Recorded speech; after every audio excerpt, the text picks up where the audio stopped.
ప్రపంచ మేధావి భారత రాజ్యాంగ రచనా మండలి అధ్యక్షులు బాబాసాహెబ్ అంబేద్కర్ జయంతిని పురస్కరించుకొని మచిలీపట్నం న్యాయవాదుల సంఘం భవనంలో న్యాయవాద సంఘం అధ్యక్షులు బూరుగడ్డ అశోక్ కుమార్ అధ్యక్షతన స్వర్గీయ అంబేద్కర్ చిత్రపటానికి పూలమాలలు వేసి ఘనంగా నివాళులర్పించారు.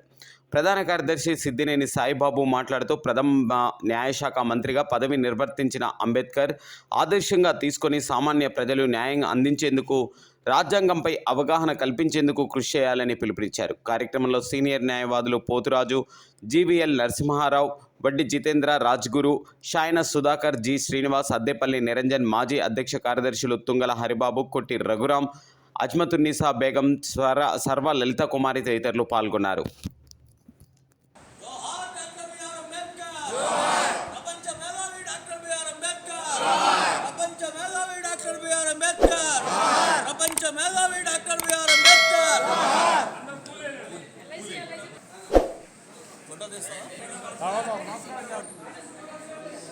నాకు అందరూ నన్ను ఒక్కరే కాదు చుట్టుపక్కల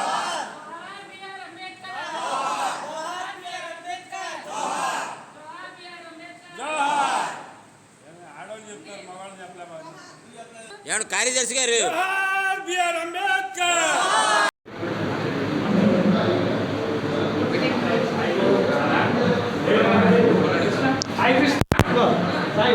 డాక్టర్ బిఆర్ అంబేద్కర్ గారి 133వ జయంతి జరుపుకుంటాం. చాలా ఆనందకరమైన విషయం. మా నూతన కమిటీకి మేము ఛార్జీ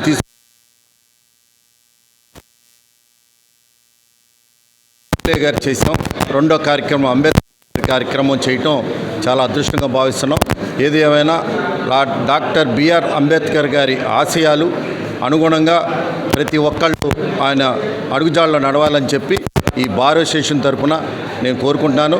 ఈ కార్యక్రమానికి విచ్చేసిన మా న్యాయవాదులందరికీ ప్రతి ఒక్కరికి పేరు పేరున, మహిళా న్యాయవాదులకి, సీనియర్ జూనియర్ న్యాయవాదులందరికీ పేరున ధన్యవాదాలు చెప్పుకుంటూ సెలవు తీసుకుంటాను. జీ గారి జయంతి సందర్భంగా ఇక్కడికి వచ్చినటువంటి బార్ అసోసియేషన్కి వచ్చినటువంటి ప్రతి అడ్వకేట్కి నా హృదయపూర్వక ధన్యవాదాలండి.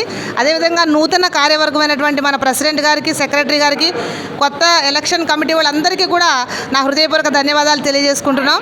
ముఖ్యంగా ఈరోజు మనం చాలా ఆనందించదగ్గ విషయం అండి.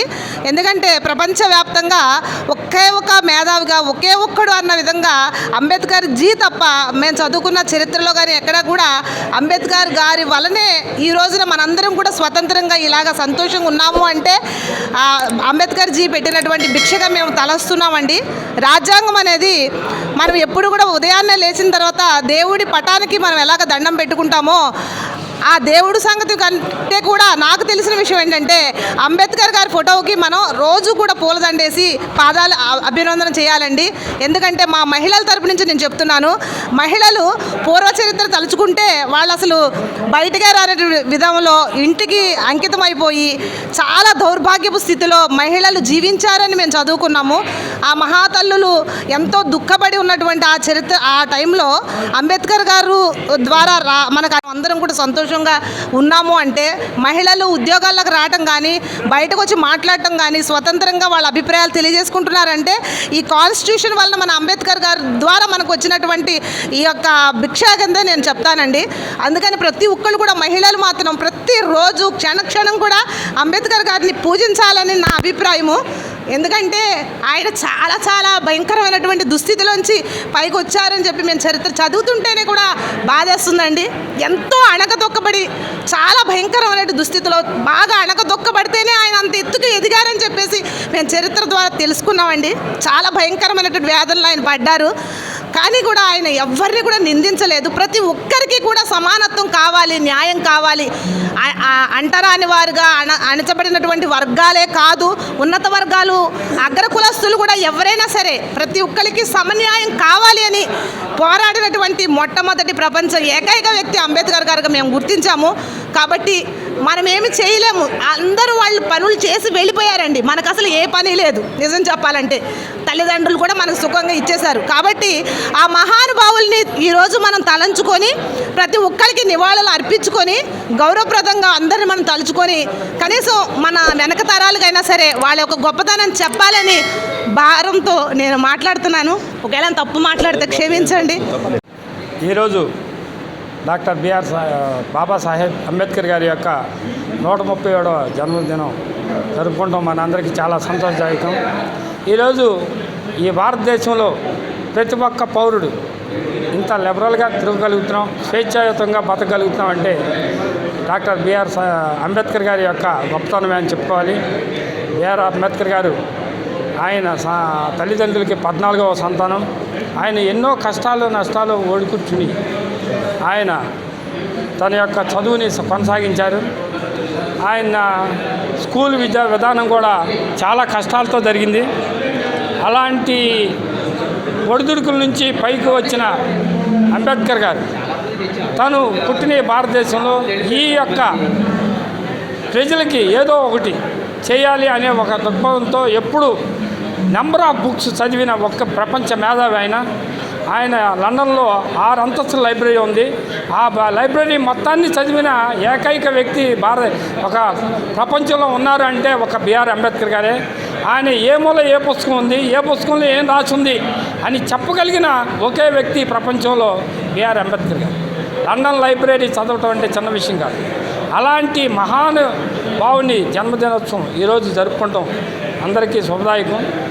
కాబట్టి మరొకసారి ఈ యొక్క భారత సభ్యులందరికీ బిఆర్ అంబేద్కర్ గారి యొక్క జన్మదిన శుభాకాంక్షలు. అంబేద్కర్ గారి జన్మదినం సందర్భంగా బార్ అసోసియేషన్ మచిలీపట్నం బార్ అసోసియేషన్లో చేస్తూ ఉన్న ఈ కార్యక్రమాన్ని పురస్కరించుకొని మచిలీపట్నం బార్ అసోసియేషన్ సభ్యులు అందరికీ, నూతన కార్యవర్గానికి, యావత్ భారత ప్రజలందరికీ కూడా ఈ జన్మదిన శుభాకాంక్షలు తెలియజేసుకుంటూ ఈరోజు ఒక మహనీయుణ్ణి మనమంతా కూడా స్మరించుకునే అవకాశం కలిగింది. ఇలాంటి ముఖ్యమైన రోజుల్లోనైనా అలాంటి మహాత్ముల్ని, అంబేద్కర్ గారు లాంటి మహాత్ముల్ని స్మరించుకుని వాళ్ళు ఏదైతే బాటని మనకి ఏర్పాటు చేశారో ఆ బాటని కనీసం ఈ రోజునైనా గుర్తు చేసుకునే విధంగా మనం అందరం ఉండాలని, వారు చూపించిన భావజాలాన్ని ముందుకు తీసుకెళ్లాలని, వారి అడుగుజాడల్లో నడవాలని, భారత రాజ్యాంగ స్ఫూర్తితో మనమందరం పనిచేయాలని, రాబోయే రోజుల్లో ప్రతి వ్యక్తి కూడా స్వేచ్ఛగా స్వాతంత్ర్యంగా తనకు రాజ్యాంగం ద్వారా కల్పించబడిన హక్కుల్ని ఈ రోజున మనం అనుభవిస్తున్నామంటే అది ఆ మేధావుల యొక్క భిక్షగా మనం భావించాలి. వారు ఏదైతే మనకి చూపించారో ఆ భావనతో, ఆ హక్కులతో ఈరోజు మనం ఈ మాత్రం స్వేచ్ఛావాయువులు పీల్చగలుగుతూ ఉన్నాం.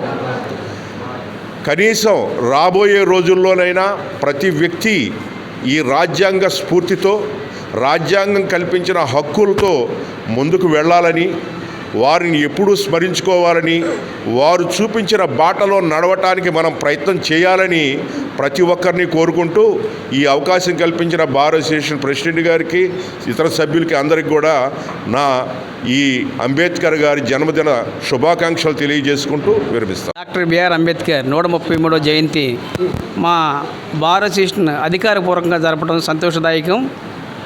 ఈ కార్యక్రమాలు పెట్టడానికి కారణం ఏంటంటే ఆయన యొక్క ఆశయాల్ని ఇక్కడ స్మరించుకుంటూ ఈ ఆశయ సాధన కోసం ముఖ్యంగా అడ్వకేట్స్ ఫాలో అవుతూ కక్షిదారులకి తెలియపరుస్తారు. కాబట్టి ఇది ఇక్కడ జరుపుకోవడం ముఖ్య ఉద్దేశం. ఆయన ప్రపంచ మేధావి కాబట్టి ఐక్యరాజ్య సమితి వరల్డ్ నాలెడ్జ్ డేగా డిక్లేర్ చేయటం జరిగింది. అది ఆయన యొక్క మేధా సంపత్తికి అది ముఖ్య తాత్కారణం అని చెప్పడం మీకు ఈ విషయం చెప్తున్నాను.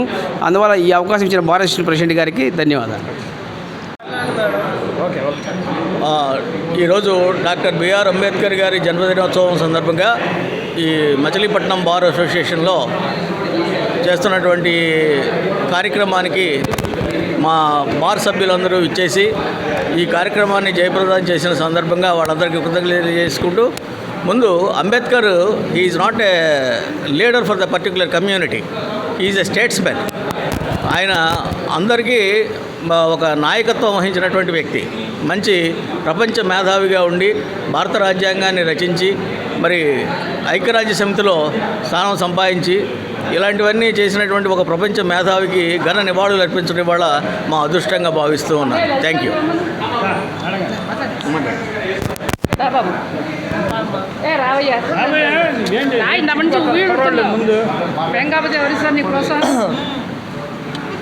వీళ్ళెవరు పట్టించుకోరు, నీకు తెలీదు. మరి ఈ అంబేద్కర్ గారి జన్మదిన శుభాకాంక్షలు తెలియజేస్తున్నాను. మొట్టమొదటిగా చెప్పాలంటే బిఆర్ అంబేద్కర్ గారు చిన్నతనం నుంచి ఎన్నో కష్టాలు అనుభవించి ఎంతో ఉన్నత స్థాయికి ఎదగలిగారు. ఆ స్థాయి సంపాదించుకోవడానికి ఆయన పడిన కష్టం ఏంటంటే అది మనం హిస్టరీ చూసుకుంటే చదువుకుంటే తెలుస్తుంది. బరోడా మహారాజు వారి ఆస్థానంలో జాబ్ చేస్తానని చెప్పి ఆయన ఇచ్చిన స్టే ఫండ్ ద్వారా ఆయన డిగ్రీ అనేది కొన్ని సంపాదించుకున్నాడు. అదేవిధంగా ప్రపంచంలోనే అత్యున్నతమైన ఎంతో పెద్ద రాజ్యాంగమైన మన రాజ్యాంగాన్ని అంబేద్కర్ గారు రచించారు. అదేవిధంగా మనం ఇప్పుడు ఏ స్టెప్ తీసుకోవాలన్నా మనం నిత్యం జరిగే మన నిత్య జీవితంలో ప్రతిదీ కూడా మనం సందర్భంగా ముందుగా ఆయన జన్మదిన శుభాకాంక్షలు తెలుపుకుంటూ మరి ఈరోజు ఇంత గొప్పగా బార్ అసోసియేషన్లో ఈ కార్యక్రమం చేసుకోవడం చాలా సంతోషంగా ఉంది. అందరం అంబేద్కర్ గారి గురించి గొప్పగా చెప్పుకుంటున్నాము. నిజంగా కొంతమంది ఎంతోమంది మేధా సంపత్తి ఉన్న చాలా గొప్ప సమూహానికి ఒక చైర్మన్గా ఉండటం అంటే మామూలు విషయం కాదు. అటువంటి చైర్మన్ పదవి ఆయన అనుభవిస్తూ ఈ యొక్క రాజ్యాంగాన్ని పటిష్టం చేశారు. ఈరోజు మనందరం ఆలోచించాల్సిన విషయం ఏంటంటే, ఇంత గొప్పగా తీసుకొచ్చిన రాజ్యాంగం సంక్షోభంలో పడింది. దీన్ని కాపాడుకోవాల్సిన బాధ్యత ఇప్పుడు మనందరి భుజస్కంధాల మీద ఉంది. ఈరోజు ఆయన గురించి గొప్పగా చెప్పుకోవటం కన్నా దీన్ని కాపాడుకోవటానికి మనమందరము ఎటువంటి మార్గదర్శకాలు చూడాలి అనే దానికోసం ఆలోచిస్తే చాలా బాగుంటుంది అనేది నా యొక్క ముఖ్య ఉద్దేశం. ఎందుకంటే ఇష్టం వచ్చినట్టు చేసుకుంటూ ఆ రాజ్యాంగాన్ని చిన్నాభిన్నం చేసుకుంటూ వెళ్తున్నారు. ఎలక్షన్ స్టంట్లో మటుకు రాజ్యాంగాన్ని మేము ముట్టుకోము, రాజ్యాంగం జోలికి మేము రాము అని చెప్పడము, ఇది అయిపోయిన తర్వాత అంతా మా ఇష్టం అని చెప్పి అంటం అనేది జరుగుతోంది. లాయర్లుగా, ఎందుకంటే సమాజానికి పునాది రాళ్ళు, సోషల్ ఇంజనీర్లు, నోబెల్ ప్రొఫెషన్ అనే పేరు పొందిన మనము ఈ యొక్క రాజ్యాంగం విచ్ఛిన్నం కాకుండా చూడాల్సిన బాధ్యత కూడా ఉంది. కాబట్టి ఈరోజు ఈ శుభ సందర్భంగా నేను ఇచ్చే సందేశం ఏంటంటే, ఒక్కసారి మనం దానికోసం ఆలోచించి సమాజాన్ని అటువైపు ఆయత్తం చేస్తే చాలా బాగుంటుందని చెప్పి కోరుకుంటున్నాను. Thank you very much.